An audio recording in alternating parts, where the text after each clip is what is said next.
We are anonymous.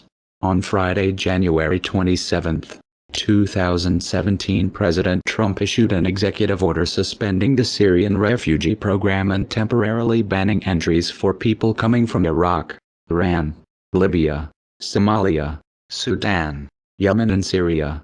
The backlash has been fierce and public figures around the world have voiced their outrage. On one hand, this is understandable, given the humanitarian implications. However, one has to ask, where was this outrage when the refugee crisis was being created? Where was the righteous indignation in 2011 when the Obama administration toppled the Libyan government? First by sending in the CIA to back rebel groups that ended up having direct ties to Al-Qaeda, and then using airstrikes to finish the job.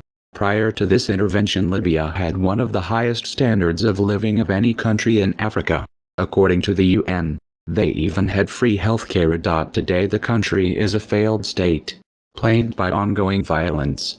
That's why these people are trying to escape. And where was this righteous indignation in 2012 when the US began providing weapons, money and training to rebel groups in Syria in an attempt to overthrow Assad? Even at the time, it was known that most of these weapons were ending up in the hands of jihadists.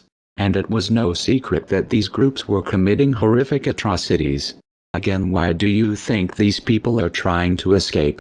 Then there was Yemen, where the Obama administration quietly supported Saudi Arabia's bombing campaign for over a year, before finally getting their hands dirty and launching direct airstrikes in 2016. This warmongering continued till the very end. Here's a map of where the 26,171,000 bombs Obama dropped just in his last year of office fell. Bombs dropped by Obama in 2016. It seems to me that the inhabitants of these countries would have preferred that you stand up against the wars that destroyed their homeland before and while it was happening, rather than take issue to where they are allowed to go in the aftermath. Just saying. None of this is a defense of Trump's order.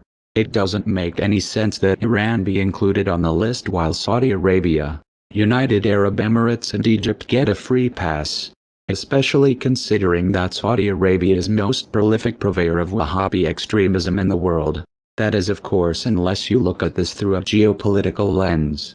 Which brings us back to the real crux of the issue: war.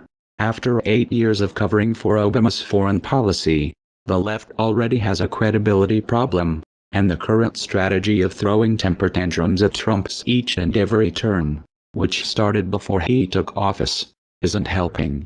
Inside your echo chamber you might feel like revolutionaries, but from the outside, your selective outrages reeks of hypocrisy and lowbrow partisanship. You're also burning through your ammunition before the battles that are really going to count, like another war or an expansion of police state powers. We are anonymous. We are legion. We do not forgive. We do not forget. Expect us. When do we beat Mexico at the border? They're laughing at us, at our stupidity. When Mexico sends its people, they're not sending their best. We'll have a lot of men down here right now. We have over 100, and we have about 125 coming. So we'll have a couple of hundred people down here.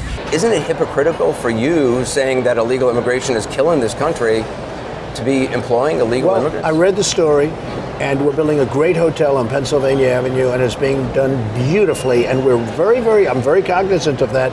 Anderson, you have either anywhere from 11 to 34 million illegal immigrants in this country.